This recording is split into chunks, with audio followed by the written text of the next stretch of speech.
और दोस्तों आज के अपने इस वीडियो में हम आपको जानकारी देने वाले हैं पिप्पलाद ऋषि के बारे में। तो चलिए दोस्तों बिना कोई देरी के हुए शुरू करते हैं इस वीडियो को और देते हैं आपको जानकारी ऋषि पिप्पलाद के बारे में। दोस्तों शमशान में जब महर्षि दधीचि के मांसा पिंड का दाह संस्कार हो रहा था तो उनकी पत्नी अपने पति का वियोग सहन नहीं कर पाई और पास में ही स्थित विशाल पीपर वृक्ष के कोठर में 3 वर्ष के बालक को रख स्वयं चिता में बैठकर सती हो गई। इस प्रकार महर्षि दधीचि और उनकी पत्नी का बलिदान हो गया। किंतु पीपल के कोठर में रखा बालक भूख प्यास से तड़प तड़प कर चिल्लाने लगा। जब कोई वस्तु नहीं मिली तो कोठर में गिरे पीपल के गोदों अर्थात फल को खाकर वह बड़ा होने लगा। कालांतर में पीपल के पत्तों और फलों को खाकर बालक का जीवन एन केन प्राक्रेन सुरक्षित रहा। एक दिन देवर्षि नारद वहाँ से गुजरे। नारद ने पीपल के कोठर में बालक को देखकर उसका परिचय पूछा। नारद ने पूछा बालक से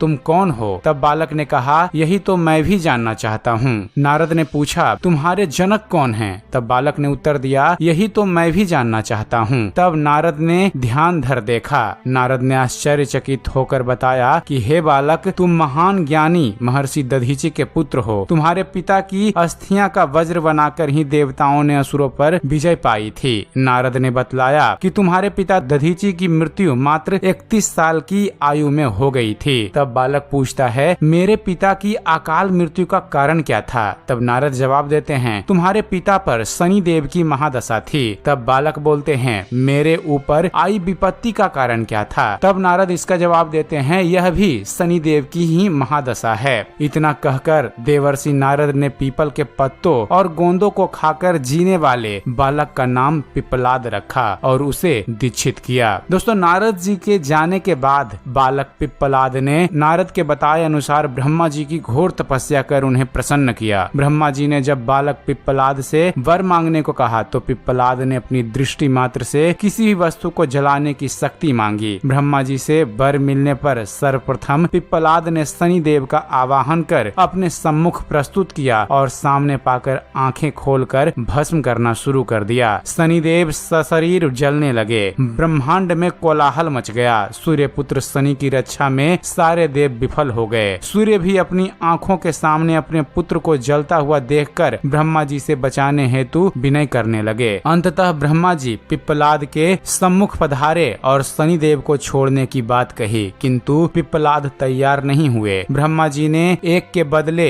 2 वर मांगने की बात कही। तब पिप्पलाद ने खुश होकर निम्नवत 2 वरदान मांगे। पिप्पलाद ने अपने पहले वरदान में मांगा कि जन्म से 5 वर्ष तक किसी भी बालक की कुंडली में शनि का स्थान नहीं होगा, जिससे कोई भी बालक मेरे जैसा अनाथ ना हो। पिप्पलाद ने ब्रह्मा जी से दूसरा वरदान मांगा मुझ अनाथ को शरण पीपल के वृक्ष ने दी है, अतः जो भी व्यक्ति सूर्योदय के पूर्व पीपल वृक्ष पर जल चढ़ाएगा उस पर शनि की महादशा का असर नहीं होगा। ब्रह्मा जी ने तथास्तु कह वरदान दिया। तब पिप्पलाद ने जलते हुए शनि को अपने ब्रह्मदंड से उनके पैरों पर आघात करके उन्हें मुक्त कर दिया, जिससे शनि देव के पैर क्षतिग्रस्त हो गए और वे पहले जैसे तेजी से चलने लायक नहीं रहे। अतः तभी से शनि देव धीरे चलने लगे। वही शनेश्वर कहलाए और शनि आग में जलने के कारण काली छाया वाले अंग भंग रूप में हो गए। संप्राति शनि की काली मूर्ति और पीपल वृक्ष की पूजा का यही धार्मिक कथा है। आगे चलकर पिप्पलाद ने प्रश्न उपनिषद की रचना की जो आज भी ज्ञान का बृहत भंडार है। तो दोस्तों यह थी जानकारी कि ऋषि पिप्पलाद कौन थे और पिप्पलाद ऋषि का शनि देव से क्या संबंध है। उम्मीद करते हैं फ्रेंड्स आप सभी को हमारा यह वीडियो पसंद आया होगा। अगर वीडियो पसंद आया हो तो वीडियो को लाइक और शेयर करना ना भूलिएगा।